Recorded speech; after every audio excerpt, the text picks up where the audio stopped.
தண்ணி எடுத்துக்கங்க. அத தோசைக்கல்ல ஊத்தி அதுக்குன்னு வழக்கமா ஒரு விளக்கமாறு வச்சிருப்பீங்கல்ல? ஆமாங்க. அத அடிப்பக்கமா திருப்பி சரிங்க. வரட்டு வரட்டு வரட்டுன்னு ஒரு 4 இழுப்பு இழுத்து சரிங்க. நல்லா கழுவி விட்டுருங்க. சரிங்க. ஒரு கிண்ண நிறைய மாவு எடுத்து பெரிய ரவுண்டாவும் இல்லாம சின்ன ரவுண்டாவும் இல்லாம சரிங்க. பொதுவா ஒரு ரவுண்ட ஊத்தி 4-5 வெங்காயத்தை போட்டு அள்ளி பொடி பொடி பொடியா நறுக்கி அப்படியே மேலாப்ல பரபரன்னு தூவி விட்டு சரிங்க.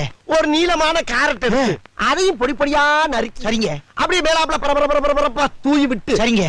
ஒரு 16 கரண்டி நெய் எடுத்து சரிங்க. அதுல 6 கரண்டி நெய்ய உள் சைடு அப்படியே லேசா விளாவி விட்டு சரிங்க. 10 கரண்டி நெய்ய தோசைக்கு வெளி சைடு அப்படியே மேலாப்ல விளாவி விட்டு சரிங்க. இட்லி பொடி இருக்கு பாத்தீங்களா? அத அப்படியே அள்ளி மலை சாரல் மாதிரி அதை மேலாப்ல பரபரன்னு அப்படியே பேய விட்டு சரிங்க. பொத்துனாப்ல அப்படி ஒரு பரட்டு இப்படி ஒரு பரட்டு அப்படி பரட்டி விட்டு அப்படியே ரெட்டி கலர்ல முருக விட்டு அழகா